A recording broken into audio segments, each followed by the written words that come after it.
Good Sunday morning, everyone. Taking a live look outside as we are just waiting for those clouds to kind of move out and maybe see a little sunshine today. Not even a lot at this point. Just a little sunshine would be amazing.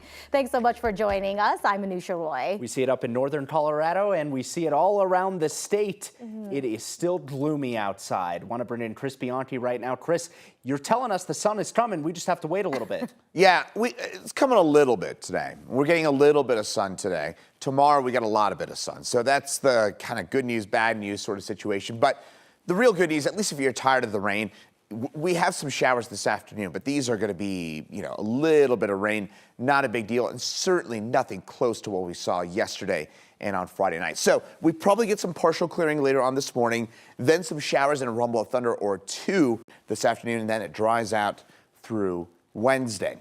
Snowfall, look at that. Some pretty decent snowfall totals for us here in the high country. Nearly 2 feet on Mount Audubon, and a lot of spots here in the higher elevations above 8,000 feet, getting over 10 inches of snow along north of I-70. Still seeing some of that snow. This looks a lot more kind of intense than what we're actually seeing here on the ground. This is mostly just some light snow from Castle Rock on south towards the north side of Colorado Springs. Still seeing some snow showers here in the high country and some limited visibility as well.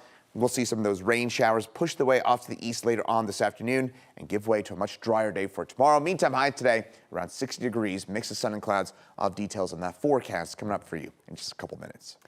Right now, the CU Police Department up in Boulder are investigating after an early morning shooting at Weber Hall, a housing complex right off campus.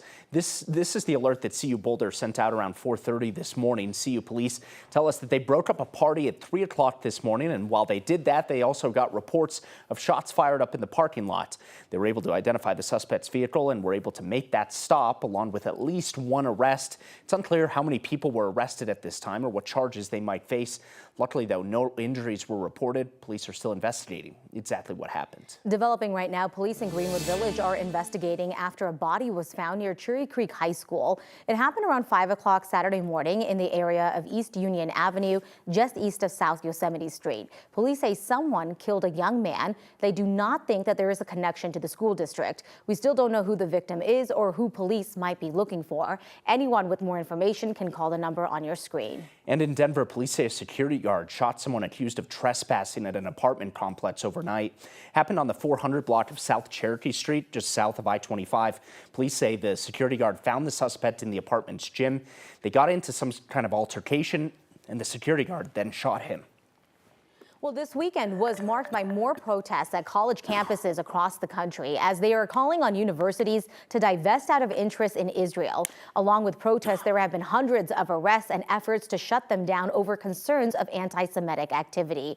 Protesters on Auraria's campus here in Denver are also saying they're stocked up on food. They are planning to weather the rain and snow for as long as possible. Pro-Palestinian protesters were out on Tivoli Quad for a third day through the weekend. They are still calling on several universities like CU Denver to divest out of interest in Israel. Saturday, however, did not bring more arrests after roughly 40 people were arrested Friday. Protesters are still shaken by those arrests, while at the same time, the Anti-Defamation League is disheartened by the language being used all over the U.S.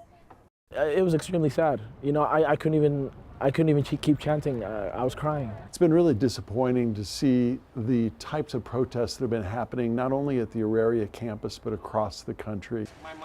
Other events like a cancer walk to raise awareness about pancreatic cancer was canceled, and organizers are not sure if they're going to be back next year.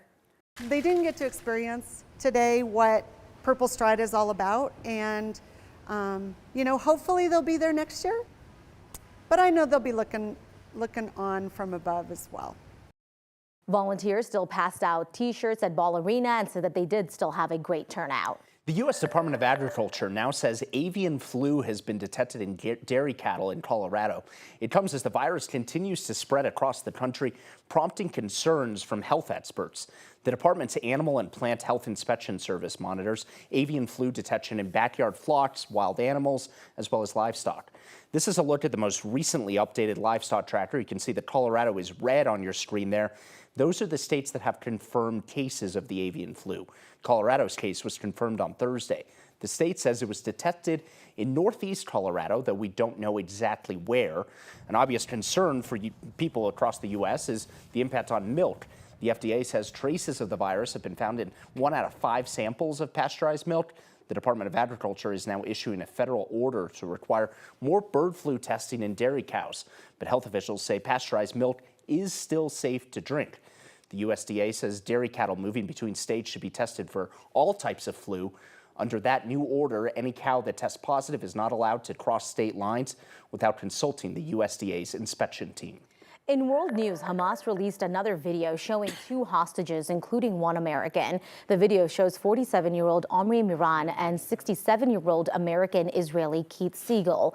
This is undated video, and it is the first time the 2 have been seen since during their 204 days in captivity. They were both taken by Hamas on October 7th. The latest video is coming just days after Hamas released another video of 23-year-old Hirsch Paulin Goldberg. His family is reacting to seeing video of him for the first time since his capture. Initially, we were just crying.